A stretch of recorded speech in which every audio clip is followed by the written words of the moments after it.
तो फ्रेंड्स, आशा करता हूँ आप सभी ठीक होंगे और आज की इस वीडियो में आप सभी का स्वागत है। जैसे कि आप इसके टाइटल में देख रहे हैं कि यह वीडियो लोकसभा इलेक्शन से संबंधित है और मॉक पोल पर मैंने पहले भी एक वीडियो बनाई थी जिससे उस वीडियो को देखकर और लोगों ने बहुत सारी जानकारी ली और सीखा भी उन्होंने मतदान भी कराया, जिसमें मतदान कराने में उन्हें सफलता मिली। और इसके बाद में कुछ पोलिंग पार्टी से मिला, उनसे मुलाकात, उनसे बातें हुई, उन्हें बताया अपने बारे में।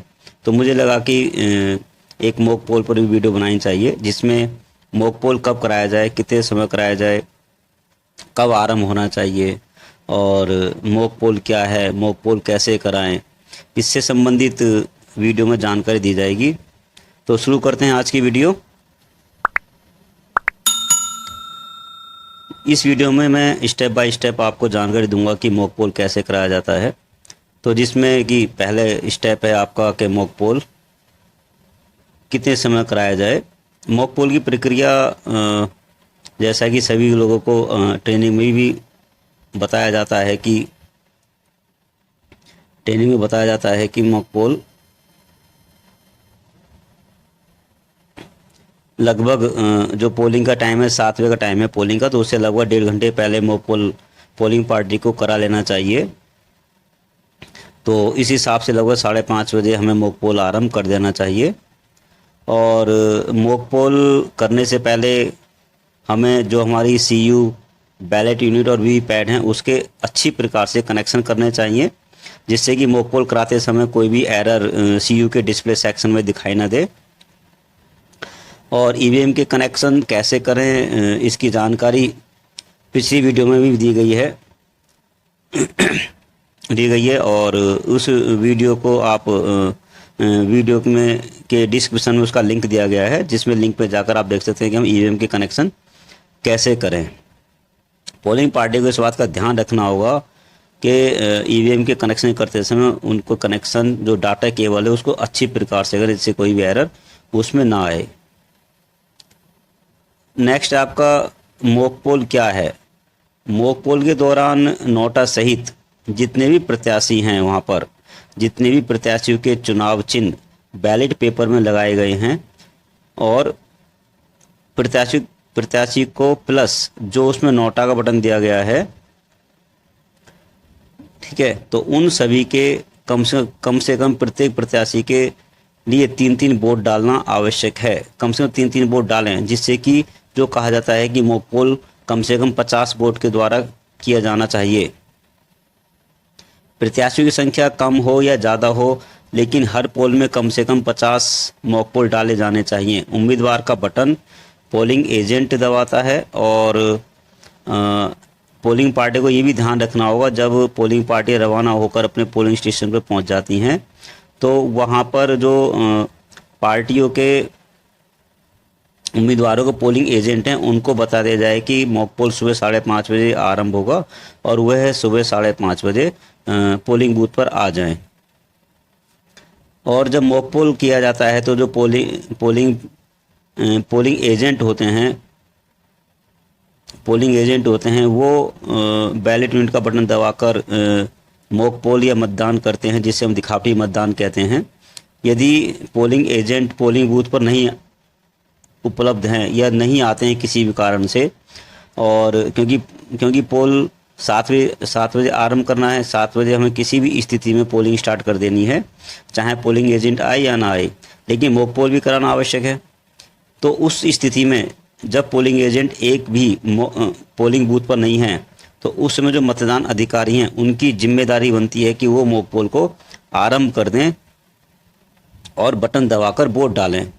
यदि मॉक पोल करते समय BU के बटन दबाने में कोई आवाज़ ना आए या कोई एरर दिखाए, कोई प्रॉब्लम आए, तो तुरंत EVM को बदल देना चाहिए, जिससे कि मॉक पोल को समय से आरंभ कर सकें। लेकिन इसके साथ में एक चीज़ और बहुत महत्वपूर्ण ध्यान रखनी होगी पोलिंग पार्टी को। जैसे ही जो मॉक पोल हो जाएगा, मॉक पोल पूरा कराने के बाद में जो वहाँ के पीठासीन अधिकारी हैं उनका वो मॉक पोल सर्टिफिकेट भी तैयार करेंगे। मॉक पोल होने के बाद संबंधित पोलिंग स्टेशन पर जो पीठासीन अधिकारी होंगे वह 2 पेपर्स में या 2 कॉपी में मॉक पोल का प्रमाण पत्र तैयार करेंगे, जिसे हम मॉक पोल सर्टिफिकेट कहते हैं। वो 2 कॉपीज़ में तैयार करना होगा। और यदि जब मॉक पोल सर्टिफिकेट तैयार किया जा रहा है, यदि वहाँ पर पोलिंग पार्टी के साथ साथ यदि वहाँ पर पोलिंग एजेंट भी मौजूद हैं तो उनके भी हस्ताक्षर मॉक पोल सर्टिफिकेट पर अवश्य करा लें। यदि इस दौरान वहाँ पर माइक्रो ऑब्जर्वर भी उपस्थित हों तो उनके भी हस्ताक्षर करा लिए जाएं तो और भी बहुत अच्छी बात होगी, बेटर होगा। लेकिन इसके साथ साथ यदि वहाँ पर सेक्टर ऑफिसर या सेक्टर मजिस्ट्रेट भी मौजूद हो तो उसके भी साइन करा लें। लेकिन सेक्टर ऑफिसर या सेक्टर मजिस्ट्रेट को एक बात का भी ध्यान रखना होगा, जितने भी उनके अंडर पोलिंग स्टेशन हैं, मान लीजिए यदि 15 पोलिंग स्टेशन एक सेक्टर मजिस्ट्रेट के अंडर में हैं, तो उन सभी पोलिंग स्टेशन से मॉक पोल के सर्टिफिकेट को जो सेक्टर ऑफिसर होंगे वो उनसे एक एक कॉपी प्राप्त कर लेंगे पीठासीन अधिकारी से। कोशिश करें कि ये जो मॉक पोल की जितनी भी प्रक्रिया है, ये रिटर्निंग जो आरओ हैं वहाँ के, उन आरओ के समक्ष यदि की जाए तो अच्छा होगा। कोशिश करें कि रिटर्निंग ऑफिसर की निगरानी में ही ये मॉक पोल किया जाए। मतदान से पूर्व मॉक पोल कराने और मशीन को क्लियर करने, उसमें 0 वोट होने का प्रमाण पत्र देना होगा। जब मॉक पोल करा लिया गया है, मॉक पोल कंप्लीट हो चुका है, तो मशीन को क्लियर भी करना होगा, उसमें 0 वोट होने का प्रमाण भी देना होगा, ठीक है। लेकिन उसमें क्या होगा, उसमें एबी वाले स्ट्रिप सील का प्रयोग ईवीएम को या सीओ को सील करने के लिए किया जाता है। और सभी प्रकार के जितने भी पेपर्स हैं या बुकलेट फॉर्म में अलग अलग रंगों में उपलब्ध होंगे। जिस रंग का प्रपत्र है, लिफाफा भी उसी रंग का होगा, यानी प्रपत्र और लिफाफे का रंग एक सा होगा, समान होगा। वीवीपैट की बैटरी नए वर्जन में है, इसे आसानी से बाहर निकाला जा सकता है। इसमें आगे देखेंगे हम विधानसभा या लोकसभा चुनाव के मतदान के लिए पिछले दिनों पीठासीन एवं मतदान अधिकारियों को ने प्रशिक्षण लिया होगा। और प्रशिक्षण में पोलिंग प्रोसेस की जो प्रक्रिया वह मॉक पोल की प्रक्रिया को आपको समझाया गया होगा। और यह वीडियो आपके विश्वास के लेवल को बढ़ाने के लिए आप इसको देखें और मेरी जो अन्य चुनाव से संबंधित मेरी वीडियो हैं उनको भी देखें, जिससे आपका मतदान कराने का जो कॉन्फिडेंस लेवल वो आपका अप होगा और आप बहुत विश्वसनीयता से और बहुत विश्वास से पोल करा पाएंगे। अब आगे प्रश्न आता है कि मॉक पोल में कितने वोट डालें। तो ये जो मॉक पोल दिखावटी मतदान होता है, इस पर बहुत से लोगों के मन में ये शंका रहती है, भ्रम होता है। लेकिन आपको यहाँ स्पष्ट रूप से बताना चाहता हूँ कि भ्रमित होने की कोई आवश्यकता नहीं है। अभ्यर्थियों की संख्या चाहे जितनी भी हो, मॉक पोल में कम से कम 50 वोट डालना अनिवार्य है।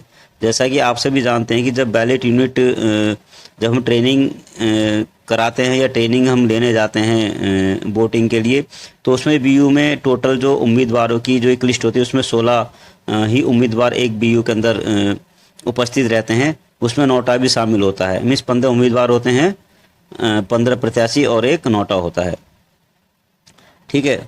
और मॉक पोल कैसे कराएं ये जानना सही भी मतदान अधिकारी को बहुत जरूरी है। तो चलिए दोस्तों, इसमें मैं स्टेप बाय स्टेप आपको ये पूरी प्रक्रिया बताता हूँ। स्टेप नंबर 1 आपने क्या करना है, सबसे पहले ईवीएम के कनेक्शन कर लें जिसमें आपका सीयू, बीयू और वीवीपैट अच्छी तरह से जुड़े हों। साथ ही ध्यान दें, ईवीएम को कनेक्शन करते समय सीयू जो आपकी कंट्रोल यूनिट है उसकी पावर ऑफ होनी चाहिए और वीवीपैट लॉक की स्थिति में रहना चाहिए। यदि सीयू को ऑन करके आप कनेक्शन करेंगे तो सीयू की डिस्प्ले में एरर डिस्प्ले हो जाएगा, और यदि वीवीपैट लॉक की स्थिति में नहीं रहेगा तो यदि आपका ये अनलॉक स्थिति में रहेगा तो उसके अंदर जो सेंसर लगे होते हैं वो सही प्रकार से हमारे जो एक्चुअल मतदान होगा, एक्चुअल वोट होगा, उस समय हमें प्रॉब्लम क्रिएट करेगा। वो सेंसर वो काम अच्छी तरीके से नहीं करेंगे मतलब वीवीपैट मशीन सही तरह काम नहीं करेगी। स्टेप नंबर 2 हमें क्या करना है, जब ईवीएम अच्छी तरह से कनेक्शन हो जाए, कनेक्टेड हो जाए एक दूसरे से, सीयू और वीवीपैट और वैलिड जब एक दूसरे से जुड़ जाएं, तो जैसे ही हम जब कनेक्शन करेंगे, जैसे हम सीयू को ऑन करेंगे तो सीयू को ऑन करने पर वीवीपैट में से 7 पर्ची कटकर उसके ड्रॉप बॉक्स कंपार्टमेंट में गिर जाएंगी और सीयू का क्या काम होगा? सीयू क्या करेगा? सीयू पूरी जानकारी को रीड कर लेगा, वीवीपैट की जानकारी रीड कर लेगा, सीयू के अंदर जो जानकारी फीड है उसको रीड करेगा, लाइक टाइम देखेगा, वो टाइम बताएगा, जितने कैंडिडेट की संख्या है उस संख्या को बताएगा, मशीन वीवीपैट का वो सीरियल नंबर को भी बताएगा। ये सभी जो पोलिंग पार्टी हैं ये सभी को ध्यान रखना होगा। और जब वहाँ पर जो उपस्थित जितने भी पोलिंग एजेंट हैं, पोलिंग एजेंट के सामने मशीन में कुल वोटों को शून्य करके दिखा दें। जैसे ही आपने जब ईवीएम का कनेक्शन कर लिए हैं तो उस मशीन को मॉक पोल से पहले सीआरसी कर लें। सीआरसी करने से क्या फ़ायदा होगा कि हो सकता है कि उसमें कोई पहले से वोट डली हो तो वो शून्य हो जाएगी। और सीआरसी करने के बाद में जो वहाँ पोलिंग एजेंट्स हैं उन पोलिंग एजेंट्स को सीयू को दिखा दें, जितने कैंडिडेट हैं उन सबके आगे दिखा दें कि सबके आगे शून्य वोट डाला गया है। और जो वीवीपैट का जो सिर्फ ड्रॉप बॉक्स कंपार्टमेंट है जिसमें पर्चियाँ कट कर गिरती हैं उस ड्रॉप बॉक्स को भी पोलिंग एजेंट को अवश्य दिखा दे, जिससे कि पोलिंग एजेंट को ये विश्वास हो जाए कि वीवीपैट और सीयू के अंदर कोई भी वोट पहले से नहीं डला हुआ है या वीवीपैट के ड्रॉप बॉक्स कंपार्टमेंट में कोई पर्ची नहीं है।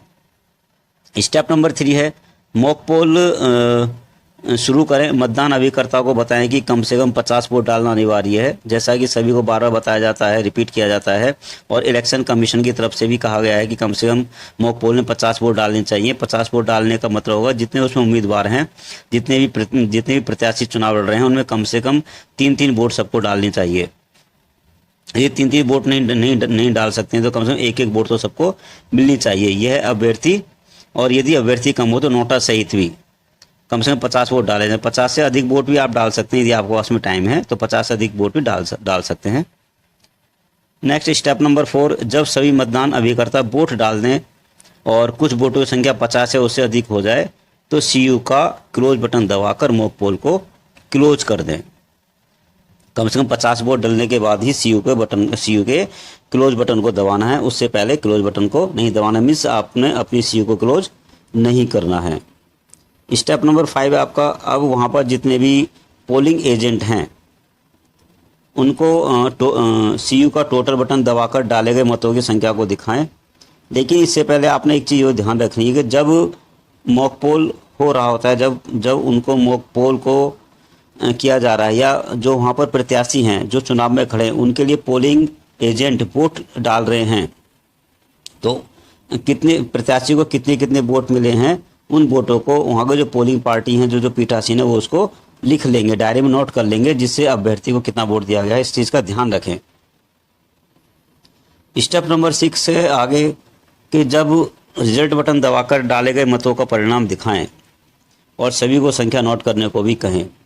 जब हम सीयू के रिजल्ट बटन को दबाएंगे तो उसमें जो सीयू है हमारी डिस्प्ले सेक्शन में प्रत्येक कैंडिडेट के आगे कितने वोट डाले गए हैं उन वोटों को दिखाएगी, उन वोटों को बताएगी और उनको नोट भी करते रहें साथ साथ में ही, जिससे कि आप बाद में जो आपने अपने रजिस्टर में अपनी डायरी में जो वो लिखे हैं उनसे आप मिलान कर सकें। स्टेप नंबर 7, वीवीपैट में गिरी हुई सभी पर्चियों को निकाल लें और जो पोलिंग एजेंट हैं अभिकर्ताओं के या उनके जो पोलिंग एजेंट उनके सामने उन पर्चियों को गिने।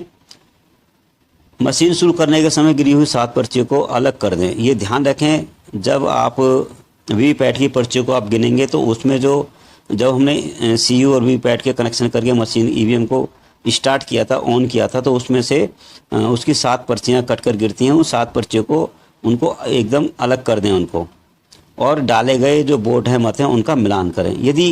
यदि जो डाले गए मत और